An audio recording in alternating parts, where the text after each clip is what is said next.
Bismillahirrahmanirrahim. Assalamualaikum warahmatullahi wabarakatuh. Innal hamdalillah nahmaduhu wa nasta'inuhu wa nastaghfiruh wa na'udzubillahi min syururi anfusina wa min sayyiati a'malina may yahdihillahu fala mudhillalah wa may yudlilhu fala hadiyalah. Asyhadu an la ilaha illallah wa asyhadu anna Muhammadan abduhu wa rasuluhu la nabiyya ba'dah. Sister Lila, sahabat sehidup sesurga dimanapun berada, semoga Allah senantiasa limpahkan rahmat dan nikmatnya kepada kita semua untuk kita senantiasa sehat, berjuang, berdakwah di jalan Allah. Sahabat Sister Lila dimanapun berada, mari kita sharing dan ngobrol ringan tentang menjadi muslimah berdaya. Beberapa waktu belakangan ini saya masih mendengar stereotip orang-orang tentang muslimah yang beredaran di luar sana. Mereka masih beranggapan bahwa muslimah hanyalah seorang wanita yang kurang kapasitas. Muslimah adalah seorang wanita yang tak dapat bergerak bebas.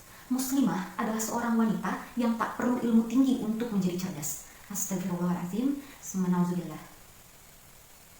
Padahal dalam syariat Islam, muslimah adalah ia yang sangat Allah muliakan. Ia yang sangat Allah tinggikan derajatnya. Bahkan di sebuah negara atau di suatu negara, peran muslimah dikatakan sebagai ujung tonggak peradaban dunia. Karena sejatinya, muslimah yang baik akan menghasilkan atau mencetak generasi-generasi yang baik pula. Kita sebagai muslimah tentu patut menyadari bahwa diri kita ini telah dititipi dan dibekali berbagai macam potensi pada diri kita. Tinggal bagaimana cara diri kita untuk mengolah, menggali, dan mengoptimalkan potensi itu dalam diri kita. Berbicara tentang muslimah yang berpotensi, maka kita perlu menjadi produktif. Karena ketika kita berdiam diri dan tidak produktif, maka potensi dalam diri kita tidak akan pernah tergali dan tidak akan pernah berkembang. Maka dari itu, kita perlu menjadi produktif. Lakukan hal-hal ini agar kita menjadi muslimah yang produktif. Pertama, kita perlu meluruskan dan memurnikan niat kita. Innamal a'malu binniyat.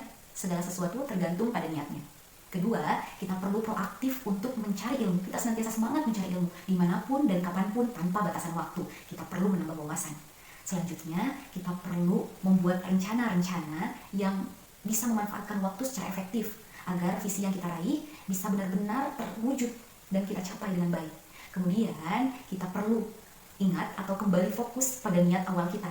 Karena setidaknya sebagai manusia, di tengah perjalanan atau perjuangan kita senantiasa ada saja godaan dan cobaannya, terlebih bila futur mendatangi kita. Nauzubillah. Maka dari itu, kita perlu fokus untuk kembali pada niat awal kita.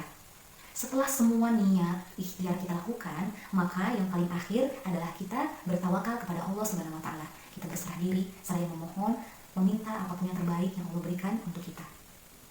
Sahabat Sister Lila, menjadi seorang muslimah yang serba bisa adalah sebuah anugerah yang tiada tara yang Allah berikan kepada kita. Namun apalah makna menjadi serba bisa, namun apalah makna menjadi seorang muslimah yang hebat apabila hal itu tidak berdaya untuk orang-orang di sekitar kita. Bagaikan pohon tanpa dedaunan, kering tak memberikan manfaat apapun. Sahabat Sister Lila, potensi dalam diri kita mari kita wujudkan dalam sebuah karya. Penerimaan karya akan menjadi sebuah power dan daya. Ketika muslimah sudah berdaya, maka hidup kita akan bernilai dan bukan sekedar maya. Sahabatku, Sister Lila dimanapun berada, mari kita wujudkan visi khairun nas anfa'uhum linnas. Menjadi sebaik-baik manusia adalah yang bermanfaat dan berdaya bagi manusia lainnya. Sahabatku, Sister Lila dimanapun berada, marilah kita menjadi muslimah berkarir syurga. Marilah kita menjadi muslimah yang berdaya.